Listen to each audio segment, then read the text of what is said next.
남미에 있는 우루과이 시골 마을 작은 성당 벽에 기록되어 있는 기도문이 있습니다. 그 기도문을 오늘 여러분들에게 소개하려고 합니다.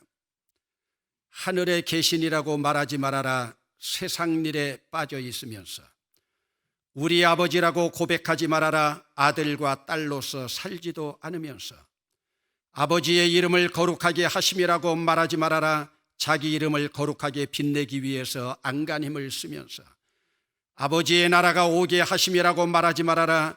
물질 만능의 나라가 오기를 기대하면서 아버지의 뜻이 하늘에서와 같이 땅에서도 이루어지게 하소서라고 말하지 말아라. 내 뜻대로 이루어지기를 기도하면서 우리가 우리에게 잘못된 사람을 용서하여 준 것 같이 우리 죄를 용서하여 주시라고 말하지 말아라. 누구에겐가 아직도 앙심 품고 있으면서 우리를 시험에 빠지지 않게 하시고라고 말하지 말아라. 죄지을 기회를 찾아 나서면서 악에서 구하소서라고 말하지 말아라. 악을 보고도 아무런 양심의 소리를 듣지 못하면서. 여러분, 우리 교회가 이번 달에 들어와서 파송 찬송으로 주기도송을 순서에 넣고는 있지만 저는 이전 우루과이 성당의 기도문을 보기 전부터도 사실은 주께서 가르쳐 주신 기도문을 예배 순서에서 멀리 했습니다. 왜 그랬을까요? 주께서 가르쳐 주신 그 귀한 기도를 너무나 가볍고 경솔하게 형식적으로 암송에만 치중된 우리 그리스도인들의 외식 때문이었습니다. 그리고 수요 기도회를 비롯한 모든 경건회에서 주기도문으로 순서를 마치는 것은 예배학적으로 절대로 맞지 않습니다. 여러분, 여전도회나 남선교회 하고 나서 주기도문으로 마치지 마세요. 주기도문은 여러분들의 마침 기도하라고 주님께서 가르쳐 주신 것이 아닙니다.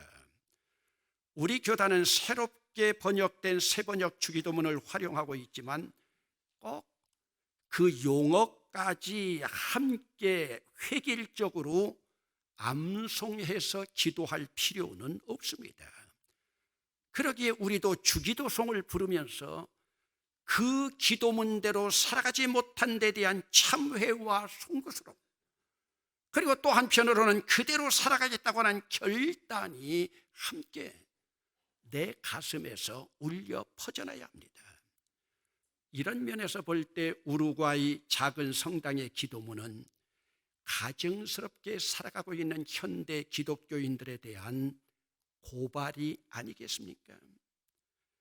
그렇다면 여러분, 그리스도인들이 주님께서 가르쳐 주신 기도를 반복하면서 그 삶을 회개하고 새로운 인간성을 향한 몸부림 때문에 고민하면서 주님을 기쁘게 하는 삶의 자리를 만들어 가고 있는가? 그렇지 않습니다. 기독교 역사관에서 볼 때 세계 역사의 승리는 결국 그리스도인의 승리였습니다. 그런데 여러분, 그리스도인의 승리라고 하는 그 과정 속에는 피눈물 나는 얼마나 많은 투쟁의 연속이었는지 모릅니다. 그 투쟁의 역사 속에서 얼마나 많은 그리스도인들이 희생되었는가. 여러분, 세계를 호령하면서 제국의 통일을 이루었던 알렉산더로 대표되는 헬라 제국, 그 헬라 제국까지도 무너뜨린 카이사르로 명명되는 천하를 호령하던 로마 제국도 결국은 잡초처럼 짓밟히면서 면역된 그리스도인들에 의해서 무너졌습니다. 그렇다면 성경에는 기록되지 않고 있지만 신구약 중간사 400년의 암흑기 동안에 일어난 헬라 제국을 무너뜨린 힘이 무엇이었겠습니까? 여러분, 그 힘은 바로 유대인들이 순교를 각오한 마카비 혁명을 통한 성전 예배의 회복이었습니다. 그들은 하나님의 전을 청결하게 하기 위해서 이방인들을 몰아내고 이방 군대까지도 몰아내고 수전절이라고 하는 절기를 지키며 성전을 정결하게 하는 그 전통을 이어가고 있습니다. 일반적으로 우리가 로마 역사 1000년이라고 말하지만 엄밀한 의미에서 서로마 제국은 AD 476년에 멸망되었습니다. 결국은 동로마 제국 황제의 통치하에 들어가게 되면서 동로마 제국은 1453년에 멸망합니다. 로마 제국이 멸망되는 혼란 속에서 AD 590년에 그레고리 1세가 교황이 되면서부터 일반적으로 중세로 사람들이 계산하고 있습니다.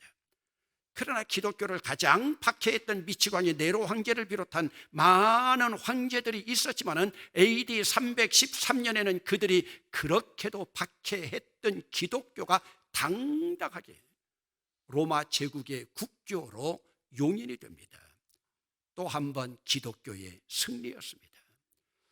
여러분, 그러면 기독교가 승리하면서 로마는 망했고 그 후 역사를 기독교가 주도해 갔는데 왜 기독교가 주도해 갔던 중세 1000년을 세계사에서 다크 에이지, 여러분 암흑기라고 부르는 것일까요? 여러분, 얼마나 아이러니한 반전입니까? 왜 중세 기독교 역사를 암흑기라고 부르겠습니까? 여러분, 중세 기독교 역사 속에서는 인간은 살고 있었지만 인간이 없었던 시기입니다. 그렇다면 여러분, 말장난입니까? 이런 말이 어디 있습니까? 인간은 있었지만 인간이 없었다. 여러분, 논리적으로 말이 됩니까? 쉽게 말하면 사람같이 생긴 사람의 탈을 쓴 인간은 있었지만은 이때 사람같이 살고 싶은 인간의 기본권을 비롯한 인간성은 말살되었다고 하는 의미와 같습니다. 여러분, 그렇다면 이 시기에 인간이 살았다면 누가 살았단 말입니까? 이 시기에는 인간의 탈을 쓰고 참 인간성을 말살시켰던 교회의 교황을 비롯한 추기경, 총대주교, 대주교, 수도원장, 수도승, 주교, 사제, 부제 등등, 그리고 자기들이 통치하던 백성들의 인간적인 삶까지 말살시켰던 황제를 비롯한 왕실의 귀족, 선제후, 영주 등등입니다. 그들은 장장 1000년을 기독교라고 하는 이름으로 역사를 어둠으로 물들였던 어둠의 자식들이었고 지옥의 자식들이었습니다. 그러면 여러분, 당시 5% 남짓되는 기독교 지배 세력들이 어떻게 1000년 동안이나 어둠의 자식들, 지옥의 자식들이 되어 역사를 주무를 수가 있었겠습니까? 과연 그들의 가슴 속에도 그리스도께서 숨쉬면서 살아 계셨을까요? 여러분, 그들은 매주일마다 한 주일도 빠짐없이 성당의 가장 높은 자리에서 예배하고 미사에 동참하면서 예수 그리스도의 살과 피를 함께 나누던 사람들입니다. 그들도 성삼위 하나님을 고백하고 천국을 소망했던 사람들입니다. 그러나 당시 지배계급이었던 황제를 비롯한 귀족들, 교황을 비롯한 성직자들, 기독교라는 이름으로 모든 지식을 자기들이 독점하고 서로 유착하면서 백성들을 착취하고 계급 간의 장벽을 높인 상태에서 1000년 이상 변화와 개혁을 회피하고 억압하는 종교, 국가, 봉건, 왕조를 유지했습니다. 여러분, 이 중세 1000년 동안 기독교라고 하는 이름으로 얼마나 많은 사람들이 화형으로 형장의 이슬로 8차에 걸친 십자군 원정으로 교리 논쟁으로 죽어갔는지 여러분 아십니까? 스페인의 천주교 상선을 이끌고 대서양 앞바다에서 대포를 뻥뻥 떠뜨리는 공포 속에서 한 손에 성경 들고 한 손에 십자가 들고 미소 지으면서 원주민들에게 다가오는 신부 앞에서 과연 대포 소리 들리는 곳에서 성경과 십자가를 거절할 수 있었을까요? 대포와 총으로 억압하고 억제하면서 그들의 손에 강제적으로 안겨준 십자가와 성경이 그들에게 얼마나 간절한 구원의 손길이었겠을까요? 정말로 그렇게 강제로 던져준 복음이 예수 그리스도 복음이었을까요?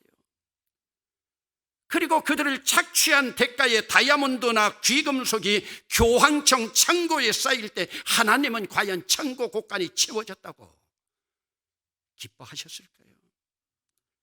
그러니 가난한 시골 마을 우루과이 작은 성당의 울부짖음에 귀 기울여 봐야 합니다.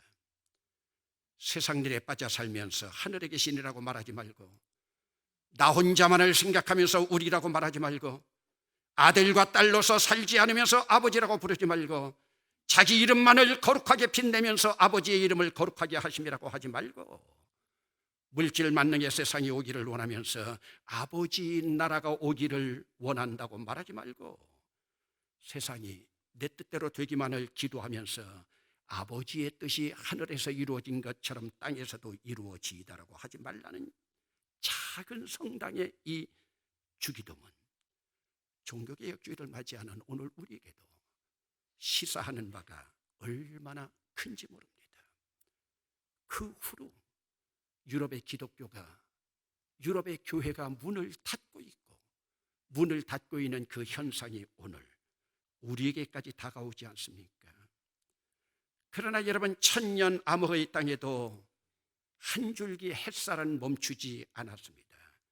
역사에서 가장 찬란했던 로마 제국을 이어받기 위해 로마라는 이름을 가졌고, 거룩이라고 하는 신앙의 이름으로 통치하겠다며 신성이라는 이름까지도 도용하면서 그 후 신성 로마 제국을 세웠던 왕국도, 그 전에 프랑크 왕국을 세웠던 그들도 이름값을 감당하지 못했기 때문에 밝아오는 여명의 물줄기를 막을 수는 없었습니다.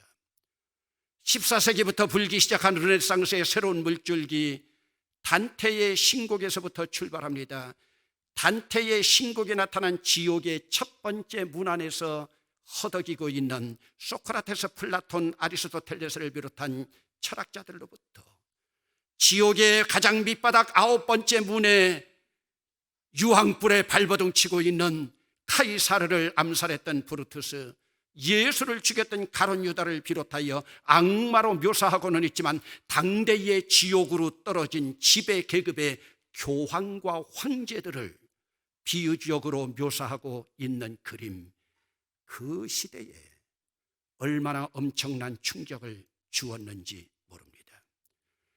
여기에 힘을 얻은 보카치오의 데카메론을 통해서 압제되었던 민중들이 자유의 힘을 얻고, 마키아벨리의 군주론 토마스 모의 유토피아, 1509년 네덜란드 출신의 인문주의자 에라스무스의 우신 예찬을 통하여 어리석은 바보 신에 대한 예찬은 끝나고 인간성을 회복하자면서 기독교 권위주의를 비판하기 시작합니다. 그러면서 에라스무스는 하늘나는 새도 떨어뜨린다고 하는 권력 가지고 있던 교황에게, 교황이 기독교 대리자라면 그 화려한 보좌에서 내려와 예수 그리스도처럼 고난의 십자가의 길을 걸으라는 통렬한 비판으로 인문주의 휴머니즘은 시작합니다. 물론 이 이전 이태리에서부터 불기 시작했던 인문주의 작업은 문학이 아닌 예술의 작품 세계에서 이미 나타나고 있었습니다. 레오나르도 다빈치의 최후의 만찬, 미켈란젤로의 최후의 심판, 라파엘의 데이빗 상과 같은 미술과 조각과 건축에서 이들은 기독교 복음 뒤에 감추어졌던 추악한 올가미를 서서히 벗기면서 모든 길은 신으로 통한다는 기독교 획일주의 속박에서 인간의 해방을 주창하기 시작합니다. 이제 중세 기독교가 인간을 신국이라고 하는, 하나님 나라라고 하는 신국이라고 하는 보이지 않는 감옥에 가두고 모든 정신적인 고문을 가하면서 신의 노예로 백성들을 복역하도록 강요한 것이 드러나게 됩니다. 동시에 기독교가 그렸던 신국은 인간을 고통으로부터 구해줄 천국이 아니라 신의 이름으로 저질러진 추악했던 착취와 금욕만이 강조되었던 지옥이었던 것들을 이들이 무언중에 고발하고 있었습니다. 그러는 가운데 1434년 구텐베르크의 금속 활자를 통한 인쇄술의 발달은 성직자를 비롯한 귀족들 외에는 읽을 수 없었던 성경을 백성들이 번역하여 자국어로 읽어가게 되니 중세 1000년 동안 눈뜬 장님으로 성경의 가르침을 잘못 받았던 백성들이 봉기하기 시작하면서 봉건주의를 무너뜨려 내리고 새로운 역사의 장으로 접어들면서 종교개혁에도 불이 붙게 됩니다. 유럽의 민중들은 중세 암흑기 동안 하나님을 불렀고 예수 그리스도를 믿었고 수도원을 통한 최고의 영성에 들어갔다고 자부했지만, 그러나 그들은 빗나간 성직자, 그릇된 성직자들의 진리에 속아서, 그릇된 진리에 속아서 어둠의 그늘에서 신의 노예로 전락하고 말았습니다. 여러분, 예수님이 이 땅에 오신 것은 우리를 노예 삼기 위해서 오신 것이 아니라 인간으로 살아갈 수 있는 해방을 위해서 오신 분인 줄로 믿습니다. 여러분, 이것이 복음입니다. 이것이 십자가 은혜입니다. 그렇다면 여러분, 이 복음이, 이 십자가 은혜가 어떻게 이렇게까지 타락되고 어떻게 이렇게까지 진리가 변질될 수가 있겠습니까? 그 이유가 무엇인 줄 압니까? 종교 지도자들의 타락과 변질 때문입니다. 지도자들이 타락되고 변질되니 지식까지도 그릇된 지식을 그들에게 주입시켰습니다. 교회 성직자 그룹인 교황이 타락하고 지배 계급이 세속화에 물드니 백성들을 자기들 마음대로 노예로 다루면서 성경에도 없는 면죄부까지 팔아가면서 성경에도 없는 연옥설까지 만들어가면서 하나님을 우롱하지 않았습니까?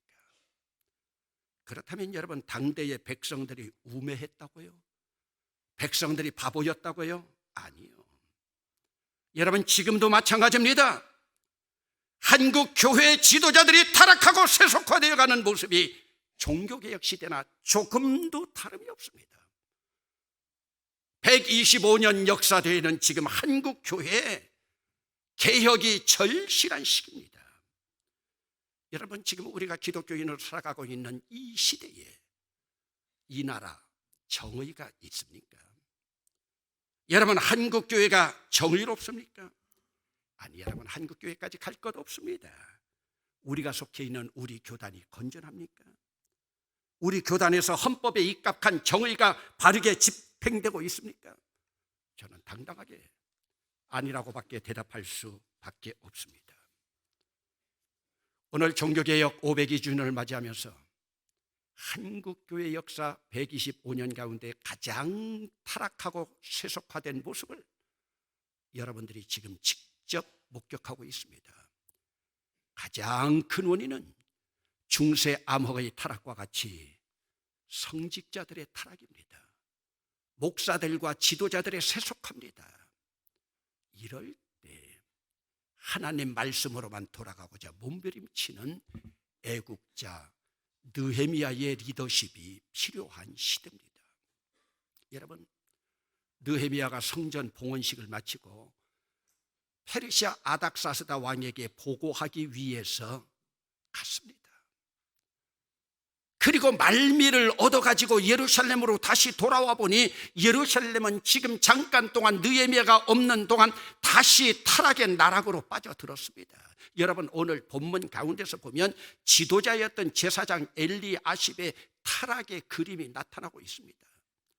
여러분, 제사장이 뭡니까? 예배를 성결하게 하는 자입니다.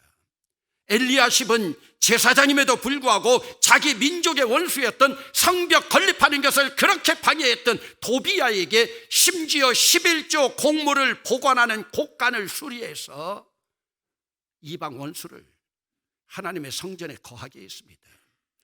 하나님 전 뜰에 방을 만들어 이방 원수에게 주었습니다. 여러분, 오늘 본문 7절을 한 목소리로 한번 읽어보시겠습니다. 시작. 예루살렘에 이르러서야 엘리야십이 도비아를 위하여 하나님의 전 뜰에 방을 만든 악한 일을 안지라. 예루살렘에 이르러서야, 페르시아로 돌아갔다가 예루살렘으로 돌아왔어야 엘리야십이 이방 원수에게 하나님의 전 뜰에 방을 준 줄을 알았습니다. 8절 9절입니다. 내가 심히 근심하여 도비아의 세간을 그 방 밖으로 다 내어 던지고 명령하여 그 방을 정결하게 하고 하나님의 전에 그릇과 소재물과 유향을 다시 그리로 들여 놓았느니라. 여러분, 지금 이스라엘 백성들이 죄를 자복하면서, 조상의 죄를 자복하면서 견고한 언약을 세워서 하나님 앞에 재갱신하면서 그들이 인봉한 지가 얼마나 되었습니까? 아니, 하나님의 성전을 거룩하게 지키기 위해서 예루살렘의 살 자들을 자기들이 자원하면서 심지 뽑아서 복을 빌어준 것이 얼마나 되었습니까? 성벽을 완공하고 노래하는 두 무리가 하나 되어서 성전 봉헌식에 그들이 참여했던 적이 언제입니까? 학사였던 에스라를 앞세워 수문 앞 광장에 모여 회개하며 굵은 베옷을 입고 자복하면서 하나님의 말씀으로 돌아가자고 새로운 개혁을 다짐했던 것이 언제입니까? 여러분, 느헤미야가 잠깐 자리를 비웠다고 지도자인 제사장부터 이런 꼴이니 어이해야 되겠습니까? 그러나 한국 교회와 다를 바가 하나도 없습니다. 느헤미야는 그 사실을 알고 더러운 것들을 다 내던지고 그 방을 다시 정결하게 하고 다시 복원하였습니다. 여러분, 행여 오늘 우리는 내가 가지고 있어야 될 신앙의 방에서 여러분 복음을 잃어버린 것 아닙니까? 하나님 말씀을 잃어버린 것 아닙니까? 십자가 내던진 것은 아닙니까? 여러분, 우리는 다른 것은 잃어버려도 복음과 말씀과 십자가는 끝까지 지녀야 할 줄로 믿습니다. 엘리야삽은 이런 것들을 다 버렸습니다. 여러분, 복음 이외에, 말씀 이외에, 예수님 십자가 피 이외에 다른 것들은 버릴 수 있습니다. 내 복음을 방해하는 것들, 하나님 말씀에 그릇된 사상, 이것들은 버리고 말씀과 복음의 진수는 내 창고 곳간에 채워야 됩니다. 여러분, 개혁자들이 우리에게 남겨준 개혁정신 가운데 중요한 사상 하나가 만인사제주의입니다. 만인사제주의라고 하는 것은 따라합시다. 내가 제사장입니다. 여러분, 내가 제사장이라고 하는 그 주의예요. 여러분, 내가 제사장이라면 내가 사제라는 의미입니다. 사제는 교황으로부터 시작해서 추기경, 대주교, 주교, 주임신부, 사제로 이어지는 성직 계급입니다. 그러나 이 성직 계급을 그대로 유지하고 있으면 이것은 잘못입니다. 가톨릭은 이것부터 잘못되어 있습니다. 성직 계급주의에는 구원이 없습니다, 여러분. 그러면 가톨릭에는 구원이 없습니다. 예수 믿는 우리가 사제라면 내가 교황이고 내가 추기경이 될 수 있고 주교가 되는 사제들입니다. 여러분, 예수 그리스도의 십자가의 피로 말미암아 제사장만이 들어가는 성소에 들어갈 담력을 얻은 줄로 믿습니다. 구약 시대에는 제사장만 들어갔습니다. 그러나 예수님이 이 땅에 오셔서 십자가에서 죽으시면서 성소와 지성소의 휘장이 찢어질 때, 예수님의 육체가 찢어질 때, 이제는 우리도 성소와 지성소에 들어갈 담력을 얻은 줄로 믿습니다. 그러나 가톨릭에서는 아직도 그들이 성소에 들어가지 못합니다. 성소는 사제들만 지금 들어가고 있습니다.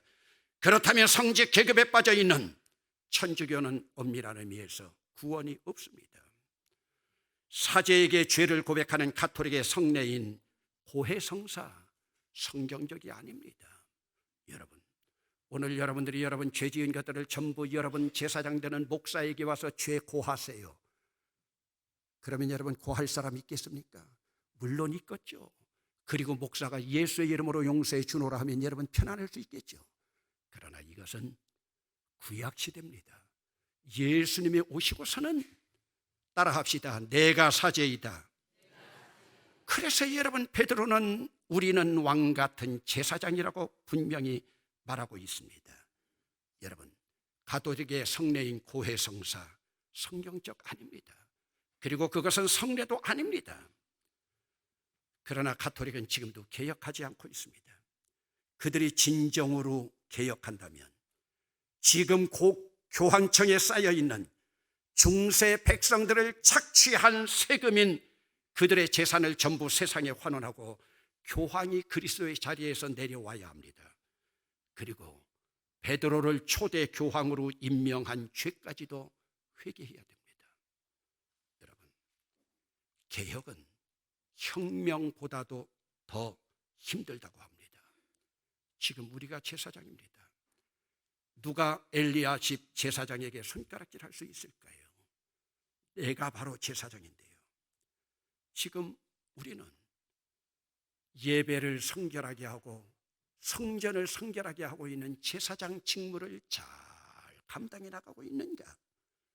오늘도 엘리야십처럼 제사장 직무를 잘못 감당하여서 개혁이 대상이 되고 있지는 않은가? 제사장은 정결한 자입니다. 복음으로 회복하는 자입니다. 말씀으로 회복하는 자입니다. 기도합시다.